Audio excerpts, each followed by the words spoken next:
What's up guys? Ngayong araw nga pala ay gagawa tayong sariling coffee natin. Magiging barista muna tayo for today's video. Ang una ko nga palang ginawa ay kumuha ako ng 2 shots of Nescafe. Napanood ko nga lang pala to sa TikTok. After nga nun ay kumuha ko ng 45 ml. Sa 7-Eleven ko nga pala ginawa to. After nga nun ay binayaran ko na. Tapos sinimulan ko na rin yung paglalagay ng 2 shots of Nescafe natin. After nga nun ay nilagyan ko na ng mainit na tubig. Tapos nilagyan ko na nga din ng ice. Madami nga pala yung nilagay ko dito.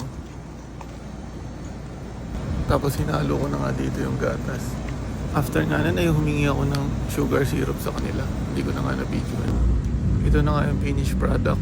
Sobrang sarap nga nito. Para ka nasa Starbucks na nakatipid. 66 pesos nga lang pala yung nagastos ko dito. Kitang-kita nyo naman kung paano ko ito ubusin. Simot hanggang dulo. Dito na lang. Paalam.